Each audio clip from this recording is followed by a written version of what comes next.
आदरणीय हेमाराम जी चौधरी साहब ने बाबा के जाने के बाद कभी हमें ये एहसास नहीं होने दिया कि बाबा इस दुनिया से चले गए हैं। आपने बाबा की जगह हर जगह हमारा साथ दिया। ये कहते हैं कि देखो टिकट नहीं मिला, क्या हुआ अगर टिकट नहीं मिला? अगर मुझे नहीं मिला तो मेरे पिता तुल्य अमीन साहब को मिल गया, क्या फर्क पड़ गया? पूछना चाहती हूँ कि क्या था इस मुल्क में, क्या था हमारे पास में? ये सब कुछ जो आज बनाया है, हमारा ये अमन चैन और सुख की जो बात हम करते हैं, ये कांग्रेस पार्टी की बदौलत है, हमारे नेताओं की बदौलत है। खुशकिस्मत हूँ मैं खुद कि जब भी यहाँ पर आती हूँ आप सभी का बहुत सारा प्यार हम सभी पर इसी तरीके से बरसता है। आज ये जो चुनावी सभा के दौरान हम एकत्रित हुए हैं, स्वाभाविक रूप से यहाँ पर चुनाव की बातें होगी और यहाँ पर वोट की अपील भी होगी। मैं आप सभी से निवेदन करना चाहती हूँ कि ये जो चुनाव है, ये पिछले सभी चुनावों से बहुत अलग है। अलग क्यों है? क्योंकि ये जो चुनाव है, ये आने वाले हमारे राजस्थान की भी नहीं, हमारे पूरे देश की दिशा और दशा तय करने वाला चुनाव है। मुझे खुशी हो रही है इस बात की कि पिछले कुछ लगातार समय से कुछ ताकतें जो है वो हमारे जो बाबा अब्दुल हादी साहब की पूंजी थी उसको बिखेरने की कोशिश में लगी हुई थी। मुझे खुशी इस बात की है कि ये जो जाजम है ये कोई बिखेर नहीं सकता। ये मैं आपको दावे के साथ कहना चाहती हूँ। ये जाजम ऐसे नहीं बिछी है, इस जाजम के पीछे लोगों ने अपनी जानों की कुर्बानियां दी है। मुझे तकलीफ होती है इस बात से जब लोग ये कहते हैं कि राजघराने के लोग हैं। कहाँ है राजघराना? मैं पूछना चाहती हूँ। आज भी बाबा के जहाँ रहने का जो कमरा हुआ करता था, आप लोग सभी वहाँ पर आमंत्रित हैं। आप एक बार देख करके तो जाइए कि उस इंसान ने क्या कमाया है। उसने जो कमाया वो ये सब है, ये पूंजी है उनकी। यही पूंजी है जो हम उसे हर बार अपने साथ, जब तक हम जिएंगे हम इस पूंजी को अपने साथ रखेंगे। ये मैं वादा करना चाहती हूँ आप लोगों से।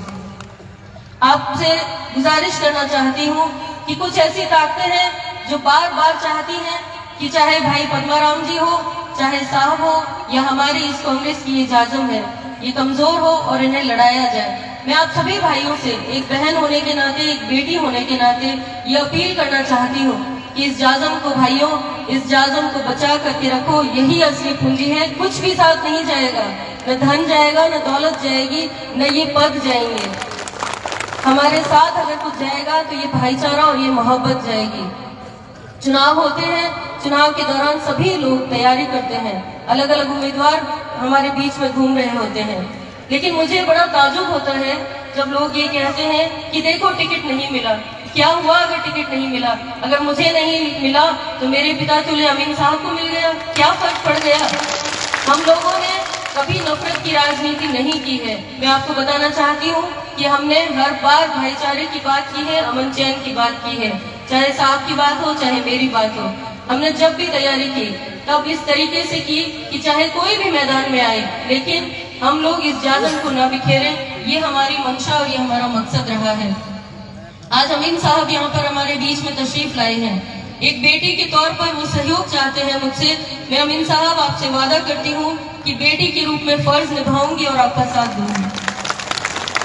मुझे दुख होता है इस चीज का कि जिस हमारे पूर्वजों ने जो रास्ता हमें दिखाया, ये कांग्रेस की जो जाजम हमें दी, उसे हम बिखेरने का काम करते हैं।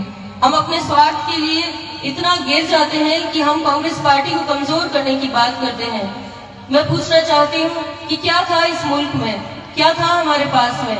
ये सब कुछ जो आज बनाया है, हमारा ये अमन चैन और सुख की जो बात हम करते हैं, ये कांग्रेस पार्टी की बदौलत है, हमारे नेताओं की बदौलत है। मैं आदरणीय हेमाराम जी के बारे में बात करना चाहूंगी। बाबा के जाने के बाद हम बहुत कमजोर हो गए थे। मैं यहाँ पर आई, आप सभी ने मुझे सहयोग दिया और एक नेता के रूप में यहाँ स्थापित किया।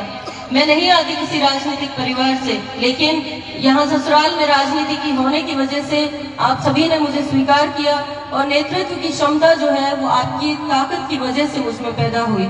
आदरणीय हेमाराम जी चौधरी साहब ने बाबा के जाने के बाद कभी हमें ये एहसास नहीं होने दिया कि बाबा इस दुनिया से चले गए हैं। आपने बाबा की जगह हर जगह हमारा साथ दिया, चाहे दुख में, चाहे सुख में, हर जगह। हमारी बहन सुनीता जी यहाँ पर बैठी हुई हैं। मुझे बहुत खुशी हुई जब सुबह इनका कॉल आया, क्योंकि जब भी मैं इनसे बात करती हूँ मैं इनको बोलती हूँ कि आप कहाँ पर हैं, तो ये कहती है कि मैं अहमदाबाद हूँ। तो आज बड़े मायूसी से मैंने साहब को ये बोला कि काश अगर सुनीता जी यहाँ पर होती तो मैं जरूर उनको बुलाती। और देखिए, कहते हैं ना कि मन की आवाज जो है वो ऊपर वाला सुन लेता है, और सुनीता जी का मेरे पास थोड़ी देर बाद कॉल आया। मैंने उनको ये निवेदन किया कि ये जो यहाँ पर ये जो सभा हो रही है, ये अपने परिवार की सभा है। मैं परिवार इसलिए कहती हूँ कि ये अब्दुल हादी साहब की और हेमाराम जी की ये पूंजी है, उनकी दौलत है, इसलिए हम हक से अपना परिवार इसे मान सकते हैं। यहाँ दो बेटियां आपके बीच में आई हुई हैं, आपसे निवेदन करती हैं और एक अपील करती है कि भाइयों, मैं सिर्फ इतना ही कहूंगी कि इस जाजम को कभी बिखरने मत देना। अपने स्वार्थ हम साइड में रखते हुए ये जो रंग बिरंगे साफे हमारे यहाँ पर नजर आ रहे हैं, इन साफों की शान को हम लोग कायम रखें, और छोटे मोटे जो मन मुटाव है उनको हम साइड करते हुए हमारी इस जाजम को ऐसे ही हर बार खूबसूरती के साथ आगे बढ़ाते रहे। ज्यादा बात नहीं करूंगी क्योंकि हमारे मार्गदर्शक यहाँ पर तशरीफ रखे हुए हैं। कर्नल सोनाराम जी, आपका भी मैं बहुत दिल की गहराइयों से इस्तकबाल करती हूँ। आप कांग्रेस पार्टी में आने से हमारे इस मंच पर जो चार चांद लगा दिए हैं आपने, ये कुछ मुझे लगता है कि शब्दों में हम बयान नहीं कर सकते, क्योंकि आपकी असली जगह तो यहीं पर है। आप यहीं पर शोभा देते हैं जब हमारे साथ बैठे हुए होते हैं। मैंने कर्नल साहब को राखी बांध रखी है और हर बार बहन का फर्ज निभाऊंगी, और अब लगता है कि अब तो मुझे पूरी तरीके से बहन का फर्ज निभाना ही पड़ेगा, क्योंकि आप चुनाव लड़ रहे हैं। और मैं दुआ करती हूँ अल्लाह ताला से, ईश्वर से, कि हमारी ये 7 की 7 सीटें जो है वो कांग्रेस के खाते में आए और बहुत भारी बहुमत से हमारी कांग्रेस पार्टी विजयी रहे। जहाँ भी इस बेटी की बहन की आपको जरूरत होगी, मैं हमेशा आप लोगों के बीच में सेवा भाव से काम करती रहूंगी। न किसी पद की लालसा है, न किसी कुर्सी की लालसा है, सिर्फ ये लालसा जरूर है कि किस तरीके से मैं अपने लोगों की सेवा कर पाऊँ, किस तरीके से उनके काम आ सकूं। अगर ये जिंदगी आप लोगों के काम आ सकेगी तो शायद मेरा ये जो जीवन है वो सक्षम रहेगा, सफल रहेगा। यहाँ 6 विधानसभा से भी मेरे दूर दूर से भाई तशरीफ लाए हैं, बुजुर्ग यहाँ मेरे पिता तुल्य तशरीफ लाए हैं। आप सभी 6 विधानसभा के हमारे भाइयों का, बुजुर्गों का तहे दिल से इस्तकबाल करती हूँ। आपका बहुत बहुत शुक्रिया अदा करती हूँ कि आपने संघर्ष में इस बहन का साथ दिया, और हर जगह, चाहे मैं कभी सफल हुई चाहे ना हुई, आपने हमारा साथ नहीं छोड़ा। बस यही उम्मीद करती हूँ कि आप सभी का ये अपनापन और ये प्यार हमेशा हम सभी पर ऐसे ही बरसता रहे। तहे दिल से शुक्रिया, धन्यवाद, जय हिंद।